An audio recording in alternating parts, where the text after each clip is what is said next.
ونبدأ أشغال هذا المؤتمر الطبي الدولي حول ما بعد الكوفيد من أزمة عالمية إلى فرصة حل دائم. نبتدئ إن شاء الله الحصة الأولى. نشكر كل من السيد الأمين العام لوزارة الصحة الدكتور علي حليتيم وأستاذنا بروفيسور مالك، وأدعو بدون إطالة سادتنا الأساتذة الذين سيرأسون ويقدمون الحصة الأولى, la première session de ce congrès international.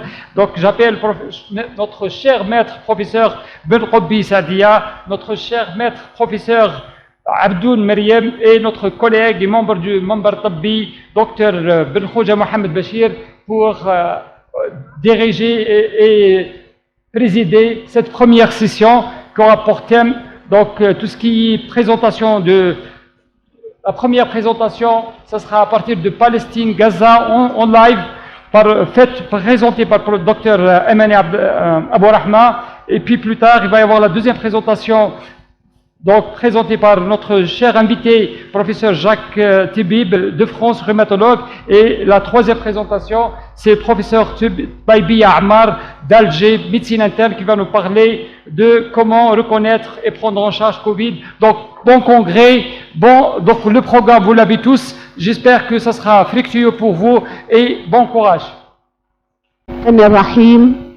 والصلاة والسلام على سيدنا محمد وعلى آله وصحبه أجمعين.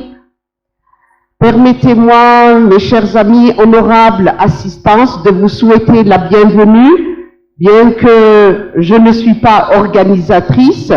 Et permettez-moi, avant d'entamer nos travaux, juste une minute pour dire un grand merci aux organisateurs de cette prestigieuse journée qui nous ont réunis aujourd'hui après une longue léthargie causée par le Covid-19 qui a complètement bouleversé notre quotidien sur le plan relationnel, surtout familial, social et surtout nous les médecins sur le plan professionnel où cette pandémie nous a mis en face de notre impuissance surtout scientifique, en face de cette pandémie qui nous a mis en face justement de notre obsolétude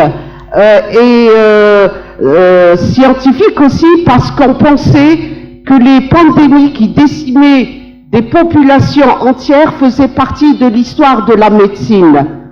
Et là, si vous voulez que nous étions, ce changement dans nos vies a fait que notre philosophie, notre regard envers la vie et envers la mort en elle-même a complètement changé, et nous étions parfois dans l'attente non pas d'un vaccin et non d'un médicament, mais plutôt d'une absolution.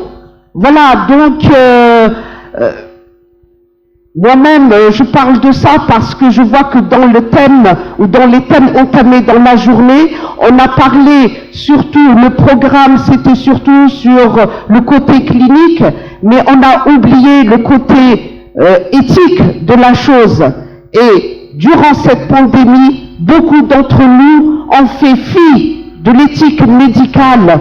On était obligés, parce que l'intérêt général primait sur l'intérêt individuel et privé. Donc, encore merci pour les organisateurs de me faire l'honneur de modérer cette journée avec mes confrères et mes consoeurs qui s'annoncent déjà très instructifs et même réussis de par la qualité et le prestige aussi des intervenants et les différents volets entamés, comme bien même j'aurais aimé qu'on parle aussi du droit médical et de l'éthique médicale qui était vraiment complètement, j'ai dit, on a fait fi, il était complètement pas respecté de par la nouveauté de la chose. Voilà, je parle beaucoup, mais voilà, on va commencer rapidement par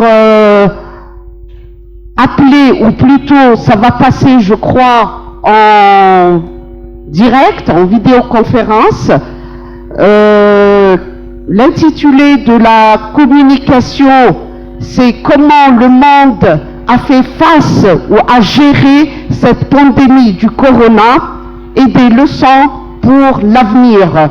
Donc, ça va être présenté par Dr Ameni Abou-Rahma de l'État de Palestine. Je dis l'État de Palestine parce que l'État de Palestine a été proclamé ici en Algérie. Voilà.